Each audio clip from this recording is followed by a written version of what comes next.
Marneuli munisipaliteti daxilində yerli özünü idarə etmə geniş miqyaslı layihəyə başladı. 400 min lik layihə Qasımlı kəndində oktyabrın 26-sında rəsmiləşən müqavilə əsasında başlandı. Bir neçə mərhələyə bölünən işlər içməli su hovuzunun və boruların tikinti reabilitasiyasından ibarətdir. İlk mərhələdə 350 kubmetr su tutan hovuzun tikinti işləri demək olar ki, başa çatıb. Tikintiyə beton işləri ilə başladıq. 350 tonluq hovuz düzəldirik. Artıq son mərhələyə çatmışıq. 2 günə hovuzu bitirəcəyik. Layihə belədir ki, Qaçağandan 6 km yarım plasmas borular 150 diametrlik təzyiqlə olmalıdır. Ancaq hələ maliyyələşmə yoxdur deyə dayanmışıq. Bu su yalnız Qasımlı kəndini təmin edəcək və hər gün davamlı suyları olacaq. Qasımlı kəndində içməli su doğrudan da böyük problemdir. Qasımlı kəndində 3500-dən çox əhali yaşayır. Hal-hazırda Pusat Qasımında içməli su yox dərəcəsindədir. Marneuli rayonu munisipalitetinlə söhbət elədik ki, Qasımında doğrudan da su yoxdur, içməli su. Əhali bəzi kəndlərə gedir, qıraqdan su gətirirlər. O da əhalinin hamısı bununla təmin ola bilmir. Kimin maşını var, olar gedir, qalanı deməli sudan əziyyət çəkir. Orada mütəxəssislər gəldilər, baxdılar ki, biz qabaqdan Balıkərdən götürürdük. Balıkər dağlarının ətəyində sular çıxırdı, o sular da gəlib kəndə xalqa verilirdi. Bu saat birinci mərhələ odur ki, baseyni tikirlər 350 tonluq su götürməyə qadir olacaq bu baseyn. Ondan sonra truba çəkəcək Qaçağana.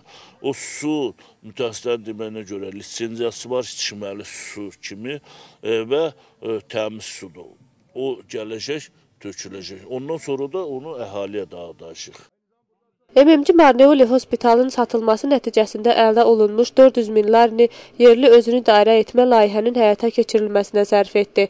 Geniş miqyaslı işlərin yerinə yetirilməsi nəticəsində yerlilərin susuzluq problemi həll olunacaq. Yerli əhali bu dəyişikliyi müsbət qarşıladı və layihənin həyata keçirilməsi ilə bağlı razılıqlarını bildirdilər. Elə xeyli vaxt, bəlkə 2 ilin su yox idi bizdə. 2 ildir su yoxdur. Tabii su yoxdur. Bugünkü günü bax bu işə görə qalıb sağ olsunlar. Bugün hamı da çalışır işi cəmaata su vermək üçün. Layihə başa çatdıqdan sonra içməli su Qaçağan kəndindən Qasımlı istiqamətində çəkiləcək. İçməli su kəndin 1250 ailəsini, təqribən 5000 nəfər sakini təmin edəcək. İşlərin yerinə yetirilməsini tenderdə qalib olan fərdi istehsalçı kampaniya Demuri Şukakidze artıq bir aydan çoxdur ki, həyata keçirir.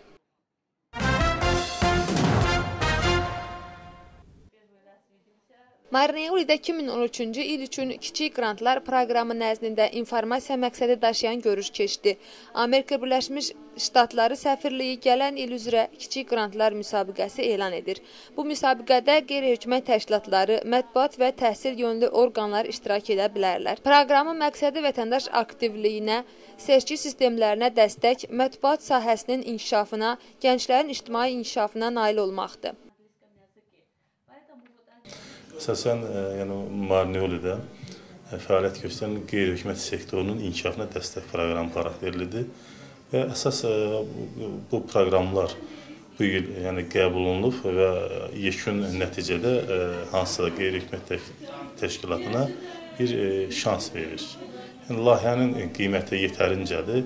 Yetər ki, burada qeyri-hökumət sektorunun nümayəndələri layihələrlə bu qrant layihəsini uda bilsinlər. Yüksək qiymətləndirəm, çox gözəl. Amerika səfirliyinin ictimaiyyətlə ünsiyyət şöbəsi hər il olduğu kimi kiçik qrantlar müsabiqəsi elan edir. Proqram nəzdində bu ilki prioritetimiz vətəndaşların fəallaşması, seçki sistemlərinə dəstək və s.dir. Bütün bunlarla Marneuli təşkilatları tanış etmək üçün buraya gəldik. Şərtləri başa saldıq. Aplikasiyaların qəbulunun son müddəti 21 yanvardır. Bir qrantın maksimum dəyəri $24.000 ola bilər.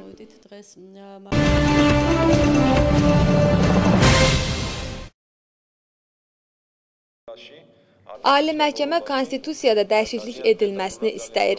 Konstantini Blaşvilinin məlumatına görə 2013-cü ildə Ali Məhkəmə parlamentə qanun layihəsi ilə müraciət edəcək. Ali Məhkəmənin rəhbəri deyir ki, Ədliyyənin Ali Şurası hakimiyyətdən asılı olmalı deyil. Kublaşvili vurğulayır ki, adı çəkilən qanun layihəsi onların sərbəstliyini təmin edir.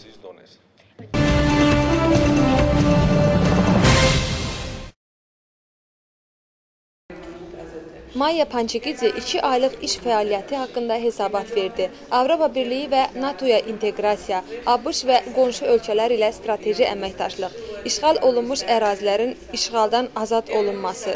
Bunlar Xarici İşlər Nazirliyinin əsas prioritetləridir.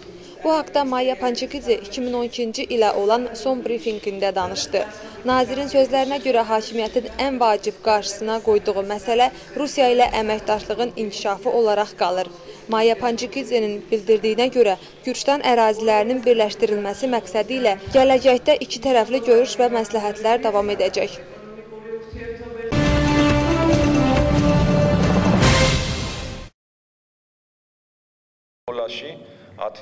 Ali Məhkəmənin sədri 2012-ci ili cəmləşdirdi. Konstantin Kublaşvilinin sözlərinə görə 2012-ci ildə məhkəmə sisteminin struktur reorqanizasiyası sona çatdı. İlk mərhələ məhkəməsində isə 24 vətəndaş rayon və 40 magistr məhkəməsi yarandı. Onun sözlərinə görə bu dəyişiklik məhkəmə işlərinin daha tez müzakirə olunmasına yardım edəcək. Kublaşvili deyir ki, iclas zalının 95% elektron sistemlə təchiz olunub. Bu da prosesin audio formatında yazılmasını təmin edir.